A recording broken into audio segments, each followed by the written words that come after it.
Welcome back to Taxes Made Simple. I'm your host, Karlton Dennis. In today's video, I'm going to break down 3 of Trump's latest tax proposals. These proposals are potential game changers that could have a huge impact on your tax bill, especially if you have auto loan debt.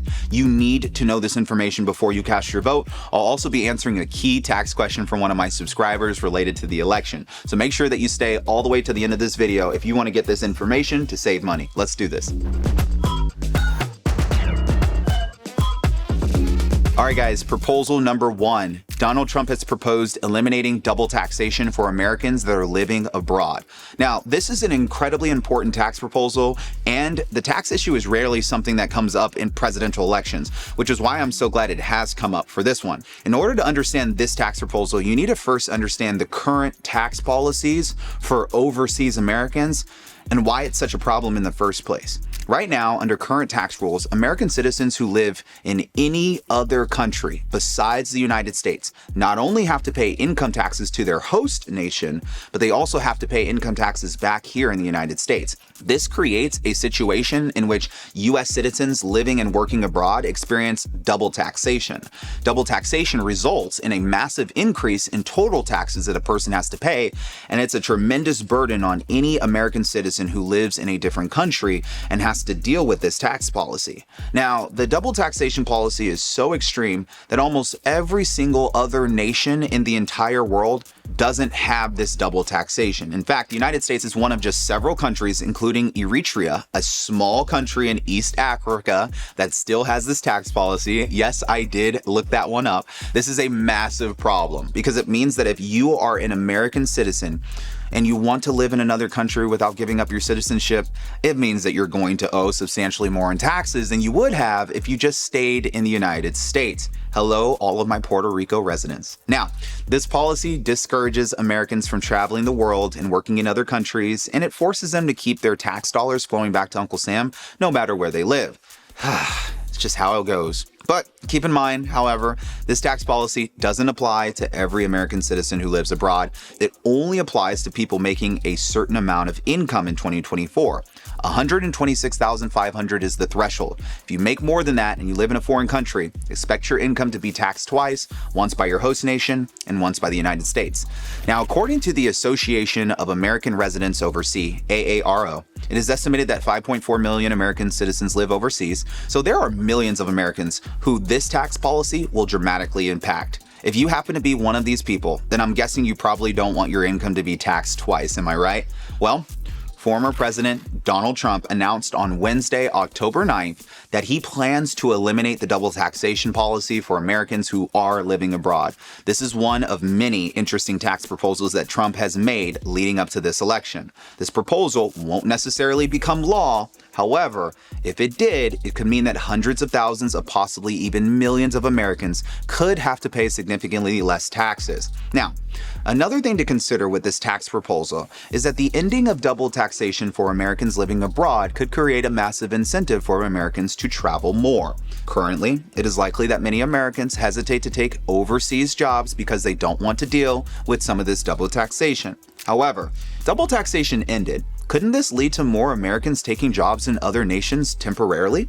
I mean, couldn't this be good for international commerce? Couldn't this also give Americans more flexibility of where they want to live? I am personally a fan of this proposal as I do travel a lot with my family. But let's talk about Trump's second tax proposal. What Trump is proposing next is making interest on auto loans fully deductible. It's estimated that there are over 100 million Americans with car loans.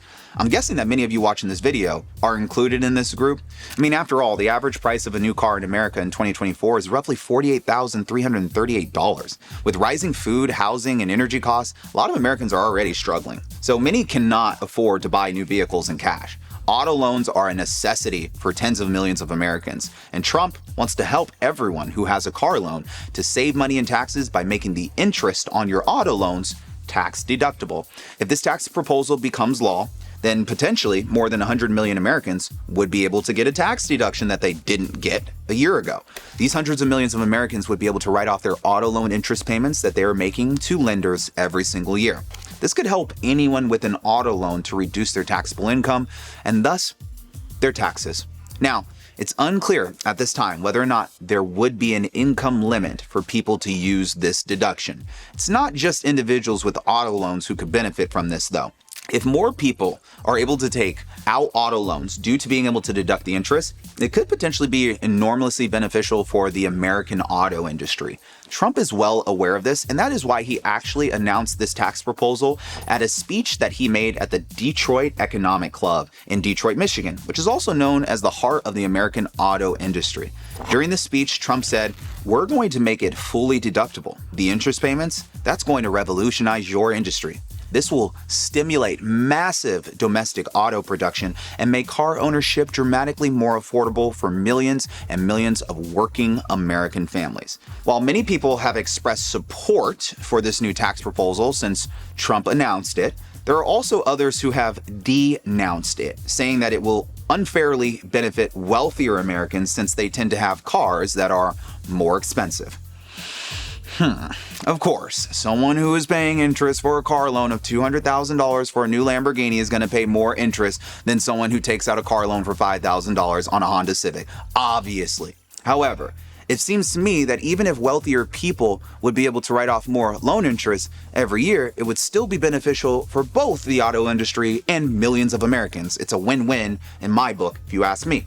When it comes to this tax proposal, I'm in favor of being able to deduct auto loan interest. If you decide to go out and buy a Lamborghini, that's on you. If you decide to go out and buy a Honda Civic, that's on you. And the interest that you're able to deduct should be written off on your tax returns if it get approved by Congress. So whether you spend $500,000 on a car or $20,000 on a car, it benefits all of Americans to be able to deduct their auto loan interest, just like it benefits all of Americans to be able to contribute to their 401k to reduce their tax burden. It should be allowed for everybody. Now, number 3 is higher tariffs for Mexican auto imports. It appears that doing away with interest on auto loans is not the only thing that Trump wants to drop in this new upcoming election. He also recently announced that he will impose tariffs higher than 200% on auto imports from Mexico.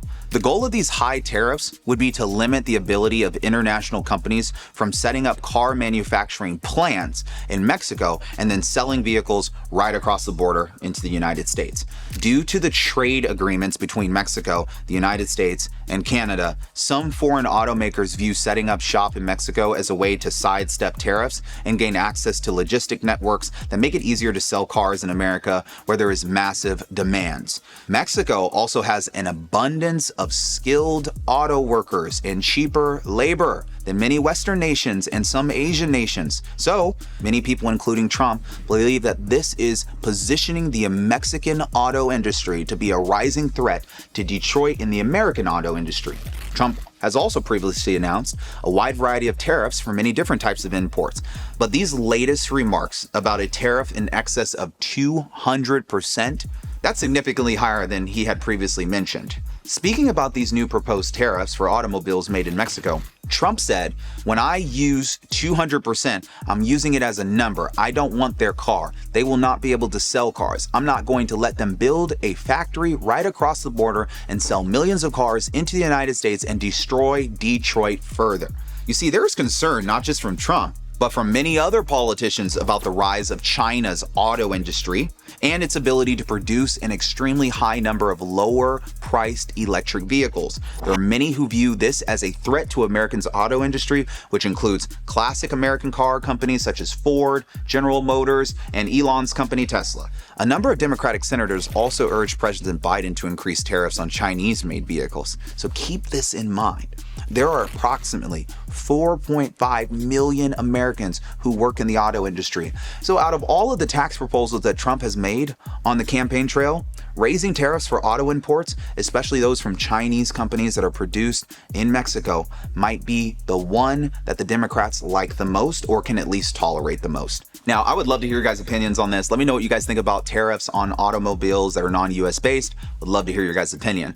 What I'm going to do right now is I'm going to answer a question that came in from one of my subscribers. The question was asked on my breaking down Trump's new tax proposal video, and it was sent by Vincenio3292. The question was, as an analyst, can I claim my wages as tips? So he's asking if he could potentially claim his wages as tips because Trump wants to make tips non-taxable. Unfortunately, you can't change the way in which you're paid. If you are paid as a W-2 salary earner for what you are providing to your employer, you are given a salary stipulated based on the time that you're putting in. If you also receive tips, those tips might not be subject to tax if Congress does approve this bill or proposal that Trump and Kamala are proposing. That being said, as of right now, you won't be able to convert your salary into tipped income, or in some cases, you can't even convert your salary into business income. So you're going to be limited to the taxation applicable to your ordinary income tax rates. For more information and details on how you can leverage the tax code and put together a tax plan this year, go ahead and visit the links below by scheduling a call with my team. We'd be more than happy to discuss your tax situation to see what we can best do to structure your taxes before the end of the year. My name is Karlton Dennis. If you like this video, you could do something for me. Go ahead and like, comment, subscribe. We look forward to seeing you on the next video. Cheers.